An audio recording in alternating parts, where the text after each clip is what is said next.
Well, I'm making this video on a Sunday. It's right after the weekend. So if you've gone no contact through the whole weekend, congratulations. You made it through. And now, here's the thing. You have all this time now. You have all this freedom. And it may seem kind of odd at first, right? Because you're not used to it.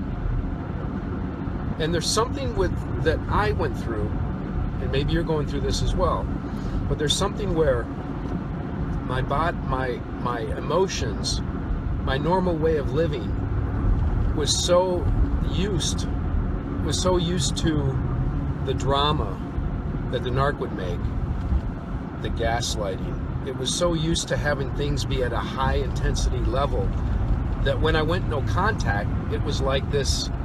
Everything became dull and boring. But it's really, that's what serenity looks like. That's what peace looks like. And for so long, a lot of us, I don't think have had that peace and serenity that you get by just having the time alone and not having somebody there messing up your peace and serenity, right? So I've got this light coming in here. So I want to say congratulations if you've made it through this weekend with no contact.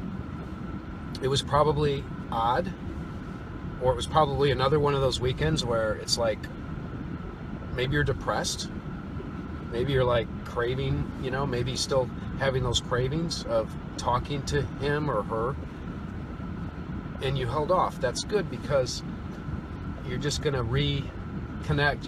What you're trying to do is break those trauma bonds, because in an abusive relationship, they have a way of putting us on our high highs and taking us to our low lows. And because of that back and forth, that up and down, the highs and then the lows, that's what creates a trauma bond. And a trauma bond is just basically you're bonded to that person in a lot of deep ways. And now what you're doing by going no contact is slowly, unfortunately, you're slowly releasing that bond. That bond is slowly decreasing. And there's ways to speed it up with NLP and different techniques like that, where you create new associations. But the point of this video I wanted to make was that peace, that silence, it's good. The silence is good, because now you get a chance to think. Now you get a chance to breathe. Now you get a chance to let things come to you, right? In meditation, that's what you do, is you silence the mind. There's different ways to meditate. What I've learned is you silence the mind. You listen to that inner voice within, okay? Call it your gut, call it your intuition. But if you're like me, you were disconnected from that for a long time.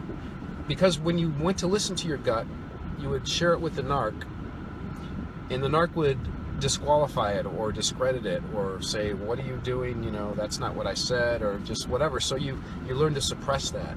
Well, now that you've got that time alone now, going no contact or being separated, being away from the narc, what you've got now is the opportunity to really discover what you're all about, listening to your gut.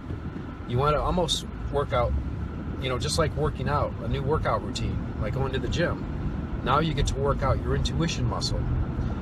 And I can tell you that just out of experience that is one of the best things that you can do for yourself, because then you'll be in alignment with what it is that you want, and then you'll take the actions. You might not do it at first, but after you give yourself the credit and you accept yourself, you accept how things are or were, and you move on, you will be in alignment. You will be congruent. Your actions will match what your gut wanted you to do in the first place. And when you do that, when you can live that out and not doubt that, because for a while there'll be that doubt. You'll want to do something, and there'll be an old habit, and then you'll stop. You'll have that awareness. Oh, that person isn't there anymore. And then you'll change it, and then you'll go back into listening to what you want, listening to what your gut tells you to do. And some say that's God, some say it's a spirituality, some say it's Buddha, whatever that is, that internal piece of you that you have, that's a gift. And realize that the narc doesn't have that. They don't have that reflection. They can't look within themselves. It's a scary thing for them to do, and they've learned to suppress that. So you're never going to get that connection from the narc. You're never going to get that heart-to-heart connection. And so what you want to do is get your own heart connection, that you probably, because the narc doesn't have that, and they controlled you for so long, they controlled your relationship, now you get a chance to really strengthen that. I hope that makes sense. So I'm just really I'm really excited for you. It's just you call it boring, but it's not. It was boring at first. It was scary at first because I didn't know really who I was. Gosh, am I ever going to get out of this? Am I ever going to my first thing was, am I ever going to find another person that can understand me, that can share me? Well, the secret is, I didn't really understand me, okay? I didn't understand a lot of things. Well, once I got to where I understood me and what I like and what I want and I'm living true to myself. When you live true to yourself, you naturally just do things. You don't have to really think about it. Once you've kind of figured out where you're at, where you dust off some of those feelings that you had, you kind of uncork those things. Maybe some of those things that were put aside, maybe some of that anger that you had that you were never able to express, that's going to come out too, right? And that's fine, that's good. So you're going to go through this growth process, and that silence is there, that time apart from that narc, that's a gift that you're given, and fully take advantage of that. Read a book on something that will help you. Read a book on something that doesn't have anything to do with this. Explore where your intuition takes you, where your mind takes you, where you're led. Listen to that small, still voice within. Where is it leading you, and then run with it. There's nobody that's going to stop you now. Unless you bring somebody, or unless you begin contact again, which I hope you don't. But there's nobody that's going to stop you. And it's so freeing to know that when you wake up the next day, it's not all going to fall apart like it used to, right? You wake up in the morning, you're feeling kind of good or whatever, and then they say something or do something, and the whole day's shot. That's how it used to be. Well, that doesn't happen for me anymore. And I want you to be in the same spot I am, where you've had this no contact. I've been about 18 months now, 19 months. I take it back. I've had gray rock, okay? But I've established solid boundaries where we can only communicate through text, and it can only be about the kids or any financial matters that we have in place. And it's usually involving the kids. So that's it. That's all my communications are limited to. And it's funny to see her text me with things like, how I'm so embarrassed for you, and you must be so embarrassed, or you must be so ashamed. It's like, I'm like, she doesn't understand that I don't go, that's like almost a foreign language to me now, because it's like, why, how dare you like put words in my mouth or whatever. But I'm like, this person's pretty sick. I mean, think about it. Somebody's trying to tell you how to feel. That, I almost think like she's a little bit obsessed with me, but that's how they are. They're obsessed with you because they derive their sense of who they are from you, because they don't have any internal,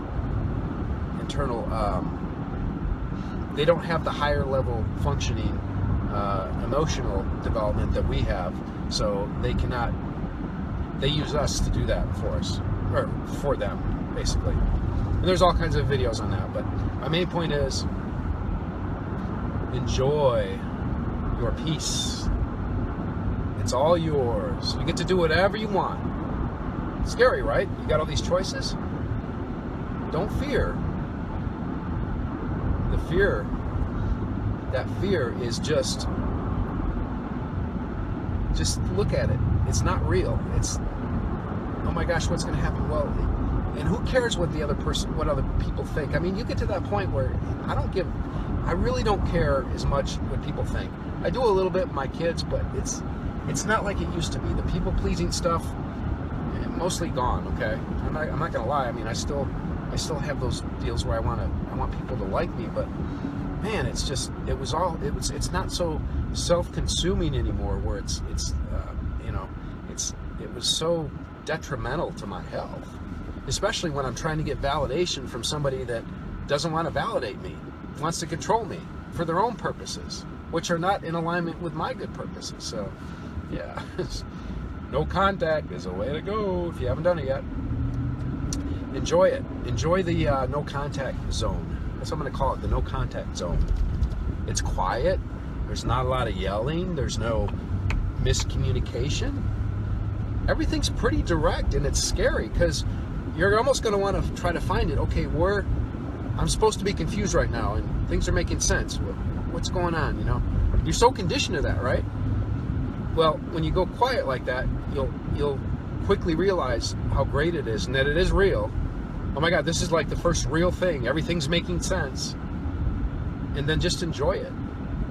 Don't go out and get in another relationship again. Oh my gosh, don't do that. Take the time. Heal yourself. See what you want. Listen to your gut. Then, when you're happy with yourself, and it's a floating thing, right? When you feel content with yourself, that is when you're ready for somebody else. Because you really won't need somebody else. You won't need to please somebody else. It'll be a beneficial relationship, and you'll attract the right type of person too. So, but you're number one. Not the other people, not trying to please you. You're number one, okay? You have my permission to be number one in your life. How's that? All right, guys. I love you. Have a good Sunday.